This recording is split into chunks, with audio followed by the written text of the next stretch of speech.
So we are doing the chapter cost sheet analysis. Until now, we have covered 3 questions of this chapter. One is in the way of short question type and 2 were the long type questions. And now moving forward in this series, we have question number 4, which again carries a different point of cost sheet. The question is like this. Prepare a statement of cost and profit for the year 2014. हमने 2014 के लिए एक statement को draw करना है और वो statement का नेम क्या है? Statement of cost and profit. Now mind this thing कि कॉस्ट शीट का एक सेकेंड नेम भी होता है और उसको बोलते हैं statement of cost and profit, क्योंकि कॉस्ट शीट में हम कॉस्ट बताते हैं, टोटल कॉस्ट, और उसके साथ साथ उसका प्रॉफिट या लॉस और उस दोनों का जो समेशन होता है, सेल्स, वो सब कुछ बताया जाता है. So due to this reason it is also called statement of cost and profit. Now information क्या गिवन है हमें? रॉ मटेरियल कंज्यूम्ड बताया गया है, डोमेस्टिक एंड इम्पोर्टेड, मतलब हम 2 जगह से रॉ मटेरियल मंगवा रहे हैं. कुछ हमारी अपनी ही इकोनॉमी से होगा, मतलब विद इन इंडिया, और कुछ हम इंपोर्ट करवा रहे हैं. डायरेक्ट लेबर है, indirect labour, storage of raw materials and spheres. अब इसको कैसे लेना है कि storage of raw material and spheres? Storage of raw material and spheres is a part of your factory overhead. How? अब आपने देखा है कि हम स्पेयर क्या होते हैं? हमारे कुछ टूल्स, कुछ कंपोनेंट्स जो मशीन को चलाने के लिए या प्रोडक्शन में हेल्प करते हैं. और रॉ मटेरियल भी किस में हेल्प करता है? प्रोडक्शन में हेल्प करता है. तो उसके रिगार्डिंग अगर हम कोई स्टोरेज का खर्चा कर रहे हैं, जैसे कोई गोडाउन का रेंट हो गया, किसी फैक्ट्री का रेंट हो गया, तो वो जो खर्चा हुआ वो हमारे फैक्ट्री ओवरहेड्स का पार्ट होगा. नेक्स्ट है आपका फ्यूल. फ्यूल भी हमारा फैक्ट्री ओवरहेड्स में आता है. Tools consumed, factory overheads. Sales depot. अब ये सेल्स के रिगार्डिंग खर्चा है.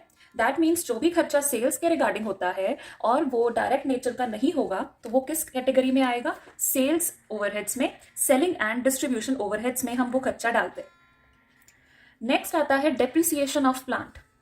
अब प्लांट क्या है? प्लांट होता है कोई भी मशीनरी का part. Plant is the similar to machinery, एक वो एसेट जो हमारा प्रोडक्शन पर्पस में हेल्प करता है.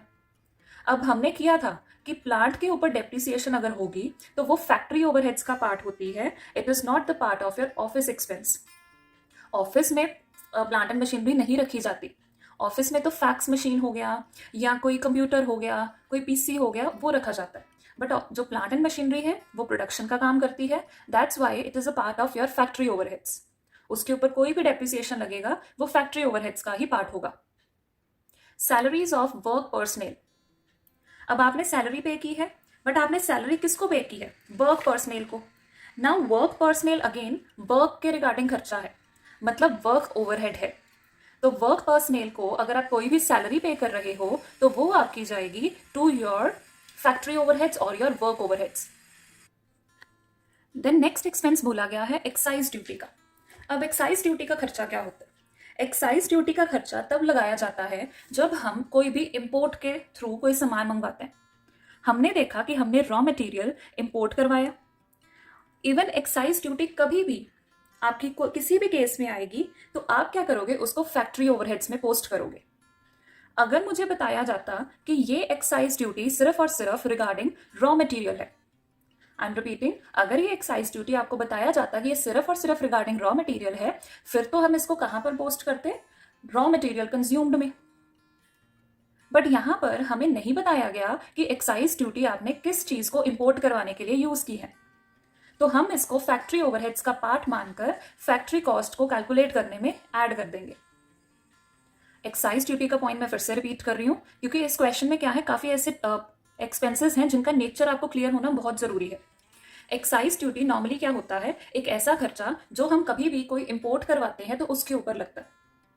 तो जैसे हमने क्वेश्चन की स्टार्टिंग में देखा कि हमारे पास रॉ मटेरियल इंपोर्ट हुआ है तो उसके ऊपर हमने कोई ना कोई एक्साइज ड्यूटी पे किया होगा. अब यहां पर कंफ्यूजन ये हुई कि एक्साइज ड्यूटी को ओवरहेड्स में माना जाए, फैक्ट्री ओवरहेड्स माना जाए, या फिर इसको डायरेक्ट मटेरियल या रॉ मटेरियल कंज्यूम्ड कैलकुलेट करने में ऐड कर दिया जाए. जैसे हम फ्रेट या अदर एक्सपेंसेस को ऐड करते थे जब हम परचेज ऑफ रॉ मटेरियल डालते थे, तो इसको भी ऐड कर देना चाहिए. बट इसकी adjustment purchase of raw material के बाद नहीं होगी. फर्स्ट रीजन ये है कि हमें नहीं बताया गया कि जो ये एक्साइज ड्यूटी है ये with respect to raw material ही है. It is not mention to us. तो हम ये मानेंगे कि it is not with respect to raw material, हमने कोई ना कोई और खर्चे किए होंगे, कुछ और प्रोडक्ट्स या कुछ पार्ट्स या कुछ टूल्स मंगवाए हो सकते हैं। तो इस वजह से ये कौन सा एक्सपेंस है? फैक्ट्री ओवरहेड का एक्सपेंस है। सेकेंड रीजन क्या है कि इसको रॉ मटेरियल कंज्यूम में नहीं पोस्ट किया गया। हमें क्वेश्चन में raw material consumed already calculate करके बताया गया है। क्वेश्चंस जो हमने अभी तक किए हैं उसमें हम रॉ मटेरियल कंज्यूम्ड निकालते थे, हमें रॉ मटेरियल परचेज बताया जाता था, opening stock of raw material बताया जाता था, closing stock of raw material बताया जाता था, बट हमें कंज्यूम्ड पार्ट नहीं बताया जाता था। इस क्वेश्चन में हमें कंज्यूम्ड बताया गया है। दैट मीन्स इसमें अगर कोई भी खर्चा हुआ होगा तो उसको ऑलरेडी ऐड कर दिया होगा। एक्साइज ड्यूटी इसका पार्ट नहीं है क्योंकि ये हमें अलग से दी हुई है। तो हम ये मानेंगे कि एक्साइज ड्यूटी हमने किसी और चीज की परचेज में लगाई है और उसको हम डायरेक्ट मटेरियल या रॉ मटेरियल कंज्यूम्ड में ऐड नहीं करेंगे। Next, administrative expense. नॉर्मल है, एडमिनिस्ट्रेटिव ओवरहेड का खर्चा है, आप इसको वहां पोस्ट कर दोगे। नेक्स्ट आता है सैलरी ऑफ डायरेक्टर। अब ये पार्ट मैंने एग्जाम्पल करते वक्त भी आपको बताया था, जब आपको ओवरहेड्स का मीनिंग बताया था, कि डायरेक्टर की सैलरी हमेशा एडमिनिस्ट्रेटिव ओवरहेड का पार्ट होती है। Next expense, advertising, selling expenses, packaging and distribution. तो अब ये एक्सपेंसेस है हमारे पास, ये तीनों के तीनों एक्सपेंस हमारे सेलिंग ओवरहेड्स का पार्ट है, तो इनको हम वहां पर ऐड कर देंगे। तो हमारे पास यहाँ पर ये पार्ट हो गया डन। अब क्वेश्चन में हमें कुछ एडिशनल इन्फॉर्मेशन दी हुई है which is of very important part. अभी तक हमने जो भी क्वेश्चंस किए हैं हमें कहीं पर भी कोई भी एडिशनल इन्फॉर्मेशन नहीं दी गई थी, बट इस क्वेश्चन में दी गई है। They are saying domestic raw material now cost 20% and more, कि जो भी डोमेस्टिक आप अपनी ही इकोनॉमी से मटेरियल यूज कर रहे हो उसका जो रेट है वो 20% अब इंक्रीज कर गया है। सेकेंड, प्रॉफिट मार्जिन हमारा कितना है? इट इज 25%, बट वो 25% किस पर लगेगा? सेल्स पर लगेगा। सो प्रॉफिट मार्जिन हम 25% कैलकुलेट करेंगे on our sales. Next, government subsidy is available ₹120 per unit export के लिए। तो गवर्नमेंट हमें सब्सिडी दे रही है हर एक यूनिट के पीछे ₹120, और किसके लिए? जब हम एक्सपोर्ट करते हैं। और टोटल आउटपुट जो भी है that is 10,000 units. Total output हमें 10,000 हमने प्रोड्यूस किया है ड्यूरिंग 2014, और यहाँ इस इंफॉर्मेशन से हमने statement of cost and profit को ड्रॉ करना है for the year 2014। Now this is the information. Question में क्योंकि हमारे पास एडजस्टमेंट थी और कुछ एक्सपेंसेस ऐसे थे, that's why I explain it very well before starting with the question. Now इसको जो भी आपने सॉल्व करना है, सॉल्व करना इसके लिए इतना ज़्यादा हेक्टिक नहीं है, ज़्यादा टिपिकल नहीं है। जस्ट आइटम कहाँ कहाँ कौन सी जानी थी वो इस क्वेश्चन में ज़्यादा इंपॉर्टेंट थी। Now let's start with our question कि इसको कैसे आपने सॉल्व करना है। So this is the format. अब यहाँ पर मैं कॉस्ट शीट नहीं लिखूंगी इस क्वेश्चन में। I will write here statement of cost and profit for the year 2014, क्योंकि मुझे इस क्वेश्चन में statement of cost and profit बोला है। पर्टिकुलर्स आएगा, देन अमाउंट का कॉलम आएगा। Now many of you might be confusing कि यहाँ पर यूनिट्स का कॉलम बनना चाहिए या नहीं बनना चाहिए। पूरे के पूरे क्वेश्चन में हमें हर एक जगह यूनिट्स की फॉर्म में इन्फॉर्मेशन नहीं दी गई, सिर्फ एक इन्फॉर्मेशन दी है कि आपका जो टोटल आउटपुट है वो 10,000 यूनिट्स है। सिर्फ एक इन्फॉर्मेशन। तो इस एक इन्फॉर्मेशन के बेसिस पर आपका यूनिट्स का कॉलम नहीं बन सकता। So I am skipping that part. However, अगर आप उसको ड्रॉ कर भी लोगे तब भी आपका कोई कंक्लूजन नहीं निकल कर आएगा, और ड्रॉ करने पर आपका कोई गलत भी नहीं करेगा। So it's up to you, आप इसको कैसे परफॉर्म करते हो। अब हमारे पास सबसे फर्स्ट जो कॉस्ट होती है वो होती है रॉ मटेरियल की या डायरेक्ट मटेरियल की। क्वेश्चन में हमें जो बताया गया है वो ये बताया गया है कि हमने रॉ मटेरियल कंज्यूम किया है, और वो दो जगह से किया है, डोमेस्टिक और imported. So what I have done, I have written raw material consumed, domestic भी है और इम्पोर्टेड भी है।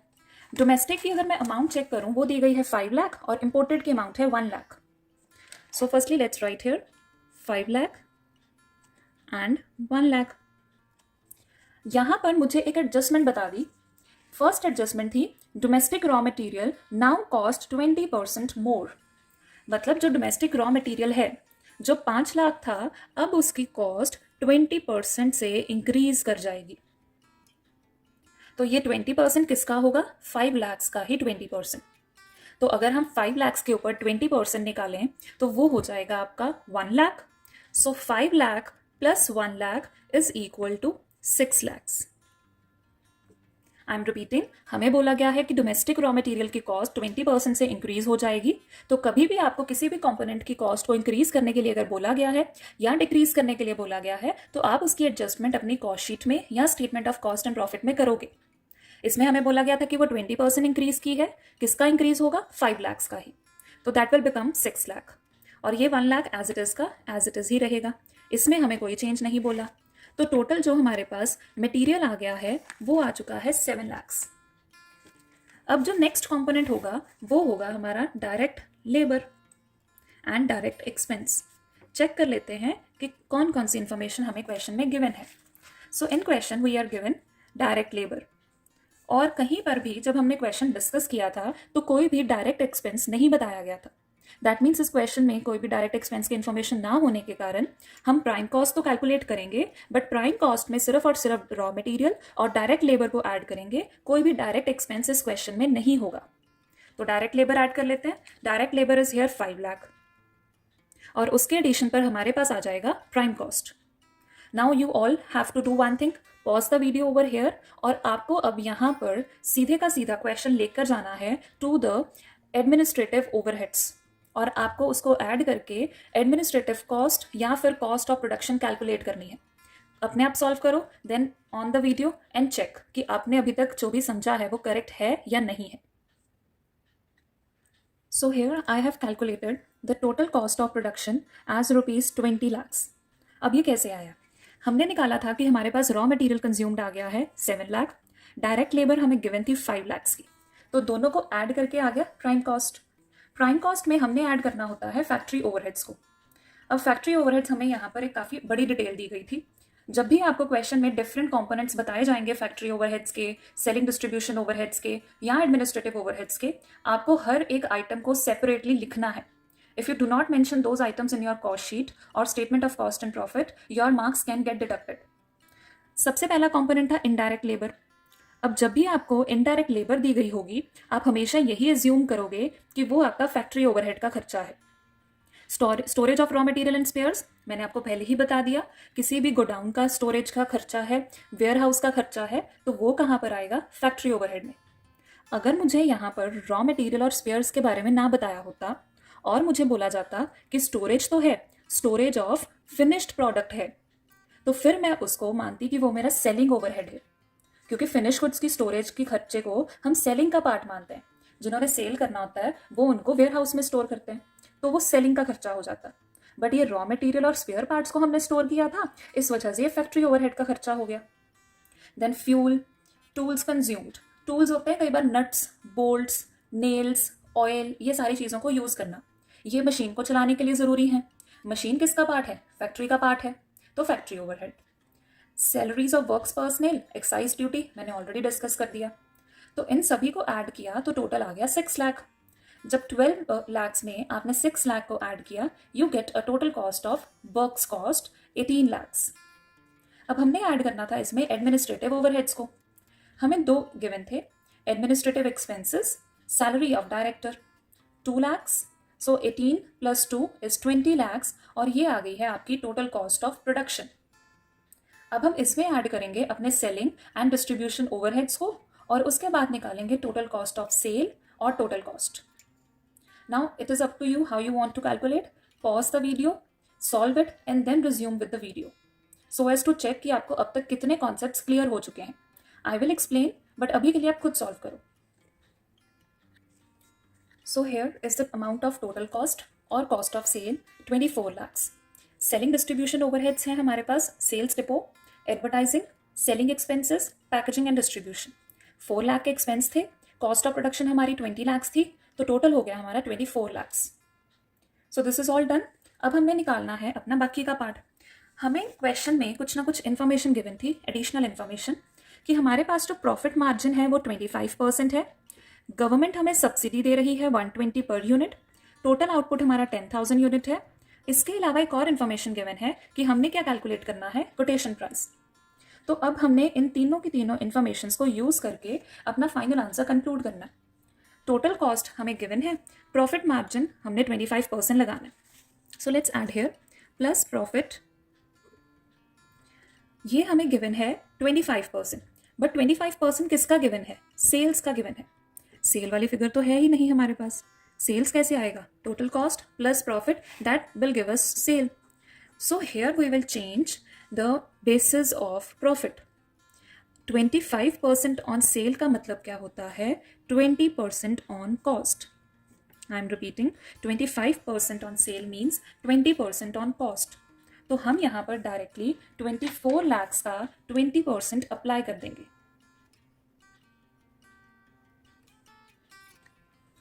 I'm sorry, there is one mistake. यहाँ पर 20% नहीं आएगा. It should be 33.33%. I just took it in a wrong manner. So 25% on sale का मतलब 33.33% on cost. अब अगर ये कैसे आया, if you don't know this point, मैं आपको यहाँ पर रफ में उसको कैलकुलेट करना सिखा देती हूँ कि ये कैसे आता है. अगर हम लें कि हमारे पास प्रॉफिट है, जो परसेंटेज दी गई थी, it was given to us as 25%. 25% का मतलब 25/100. अगर हम इसको कट करें तो वो हो जाएगा 1/4. अब जो चीज़ 1/4 ऑन सेल होती है उसको कन्वर्ट कर दिया जाता है 1/3 ऑन कॉस्ट. तो 1/3 का मतलब क्या हुआ? 33.333%.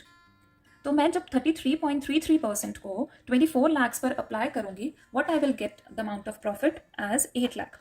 आपको पॉइंट्स में फिगर मिलेगी, आप उसको राउंड ऑफ कर सकते हो. तो 8 लाख प्लस 24 लाख, ये दोनों मिलकर बनाएंगे आपकी sales. So 24 plus 8 is 32 lakhs. 32 lakhs is the total amount of sales from the year 2014 और जो भी डेटा हमें गिवन था. अब यहाँ तक तो हो गया सॉल्व क्वेश्चन. हमने एडजस्टमेंट 1 भी कर दी, सेकंड भी कर दी. थर्ड एंड फोर्थ इन्फॉर्मेशन को कैसे यूज़ करें? गवर्नमेंट हमें सब्सिडी देती है 120 रुपीज़ की और टोटल यूनिट्स हमारे 10,000 है और हमने निकालना है कोटेशन प्राइस. कोटेशन प्राइस का मतलब हमने प्रोवाइड कराना है कि हम जब अब सामान आपको देंगे तो कितने रेट पर देंगे. तो उसको कैसे कैलकुलेट करेंगे विद रिस्पेक्ट टू सब्सिडी. सो वो होगा कैलकुलेट आपका सेलिंग प्राइस पर यूनिट. अब अगर पर यूनिट सेलिंग प्राइस निकाला जाए तो वो कैसे आएगा? 32 lakhs हमारे पास टोटल सेल है और हमने आउटपुट कितना प्रोड्यूस किया है? 10,000 यूनिट्स. क्वेश्चन में बताया गया है हमें, which will be equal to ₹320. ये हमारा पर यूनिट सेलिंग प्राइस है. अब हो क्या रहा है? हमें दे रही है गवर्नमेंट सब्सिडी. गवर्नमेंट सब्सिडी मिल रही है. गवर्नमेंट सब्सिडी का मतलब क्या होता है? It is the benefit which we get from the government, कि वो हमारी कॉस्ट को कम कर देते हैं. तो वो जो सब्सिडी होगी वो हमारे लिए एक बेनिफिट होता है. That's why we always deduct it from our selling price. Government subsidy. अब वो मिल रही है हमें ₹120 पर यूनिट. हमने अब इसको पर यूनिट में क्यों कन्वर्ट किया? क्योंकि गवर्नमेंट सब्सिडी कैसे दी गई थी? वो यूनिट्स में दी गई थी. तो उसको यहाँ पर कन्वर्ट कर दिया 320 में. तो ये आ गया हमारे पास ₹200 और वो होगा हमारा quotation price for all the units. अगर आप इसको यहाँ पर सॉल्व नहीं करोगे तो आपका क्वेश्चन गलत जा सकता है. This is the quotation price. किस फॉर्म में आपने कैलकुलेट किया है? आपने कैलकुलेट किया है पर यूनिट की फॉर्म में. तो क्वेश्चन भी हमसे ये डिमांड कर रहा था कि हमने क्या करना है? Statement of cost and profit draw करना है और उसके साथ साथ हमने कोटेशन प्राइस कैलकुलेट करना है. So we have done all the points which were asked in the question. The question is again very important. ये क्वेश्चन के अमाउंट्स चेंज होकर कई बार ये क्वेश्चन रिपीट हुआ है. So please do it very carefully. Thank you.